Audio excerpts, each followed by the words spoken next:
I always like to remind you that love is a living thing. If God is love, and he's alive, love would have to be alive. And all living things have one thing in common. They either grow or they die, except God Almighty himself. So that means the love that you have for one another, although you're so much in love, it can grow even deeper and stronger as the years go by. But it's going to depend on the two of you. It's going to depend on the commitment that you make to one another, and then just the commitment that you make to marriage. And it's so important we make commitments, because life's not always perfect. And you're going to have to do those things to keep the love alive. Don't get lazy. I have a little example. I always think about love being like such a strong root for love to grow from. And when I think about a strong root, I think about an ivy plant. Have you ever had anybody give you an ivy plant? Well, let me tell you, I ought to go buy you one. They are the strongest things as far as the root is concerned. And they will grow and grow and grow. And they don't take just a whole lot of attention, but they do need a little water. But if you go on vacation, come back home, you've been gone a week and you forgot it, you come home and it looks like this. You can go right in there and trim the leaves up, put a little water on it, and it'll come back and be just as strong a plant as it ever was before. And that's the way I talk about love in marriage. So when you see something waning just a little bit, take care of it. Take care of it. It's important that you do that. And I have a poem about marriage I want to share with you before you take your vows, and it's got some good ways to keep your love alive. So listen to the words. It's called The Art of Marriage by Wilfred Peterson, and he says that a good marriage must be created. In the art of marriage, the little things are the big things. It's never being too old to hold hands. It's remembering to say, I love you, at least once a day, at least once. It's never going to sleep angry. And you know, that's not just angry at one another. Get the anger in your heart, which it'll make you a better husband and wife. No, it'll make you a better person. It's having a mutual sense of values and common objectives. Each of you have to make small decisions on your own during the day. But the things that are going to put your family and your life together, you can take the time to sit down, talk things over, and have a common goal and a common objective. It's standing together facing the world. It's so wonderful to have that person by your side, no matter what. They'll always be there, always. It's forming a circle of love that gathers in the whole family. You becoming a family today. You want to put your family first. But we also marry each other's extended families.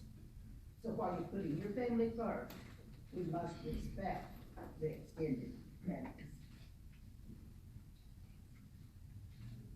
It's speaking words of appreciation and demonstrating gratitude in thoughtful ways. I always like to remind you that please and thank you actually mean as much to husbands and wives. They do toast others. You're the only one you love the most. It's having the capacity to forgive and forget. And every one of us needs that benevolence sometime in our life. It's giving each other an atmosphere in which each can grow. Each of you have your own abilities and talents you can manage. Make sure you encourage one another to develop and grow in whatever ability or talent that you have. And then never be jealous of one another, because anything that either of you accomplishes is for the good of your whole family. It's finding room for things of the Spirit. Don't leave God in your life. It's a common search for the good and the beautiful. And I guarantee, if you spend time looking for good and beautiful, there'll not be any time left to find bad or ugly. And then it is not only marrying the right partner, it is deity. So we're here this afternoon in the presence of God and all these witnesses to join together in holy wedlock Brandon L. Schmidt and Monique Renee Distas. Brandon, do you take Monique to be your lawful wedded wife? And do you promise to love and honor her as long as you both shall live?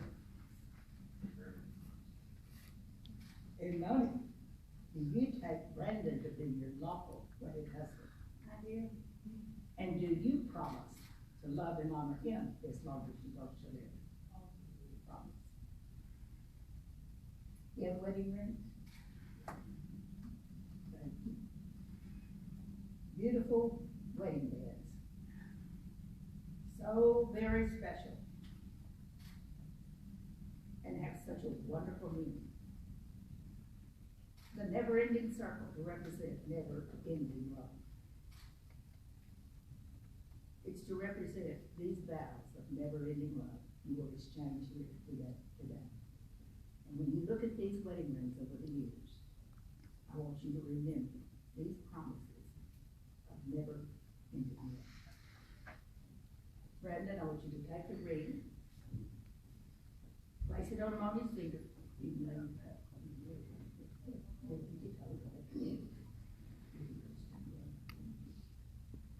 Put the ring on her finger. Step back just a little bit so he can be up the ditch so much so he can show you. Put the ring on her finger and repeat after me. With this ring, I, Brandon, take you, Mom, be my wife. To have and to hold. In sickness and in health. For richer and for poor. For better and for worse. To love and to cherish. From this day forward. Till death do us part. And I promise all my love. Now, Mommy, take the ring and place it on Brandon's finger.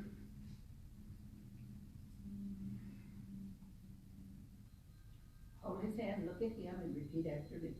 With this ring, I'm only take you, Brandon, to be my husband. To have and to hold. In sickness and in health. For richer and for poor. For better and for worse. To love and to cherish. From this day forward. Till death do us part.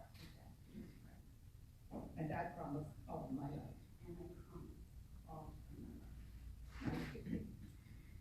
Inasmuch as the two of you have agreed to live together in matrimony, you have pledged your faith and your love in one another by the giving and exchanging of these rings and vows. By the authority vested in me by the state, I now pronounce you husband and wife. And you may kiss your beautiful bride.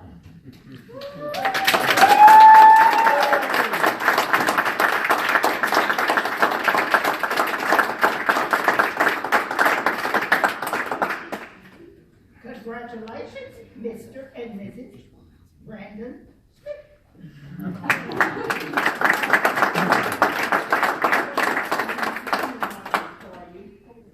We'll go and file it, and make sure we want to go down and get it certified. We'll just file it. You'll get it back in about 10 days. Okay? Now, this is from me. It's a copy of the poem I read to you. I got that when I was married 16 years ago. I made a special committee, and I did everyone of it. And it's been very special to me, much special to me. And I hope you listen all of the things I said today from the heart. I wish you all good happiness in the world. Okay? Now, you still want to be still?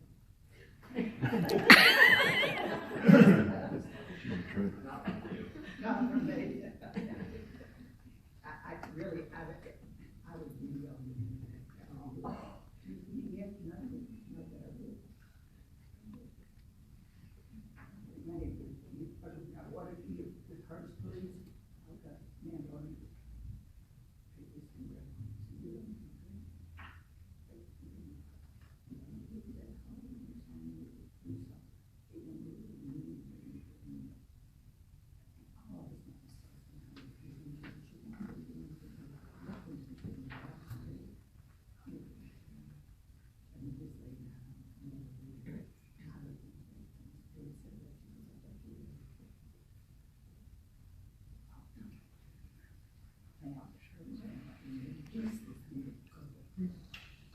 introduce to you Mr. and Mrs. Brandon Schmidt.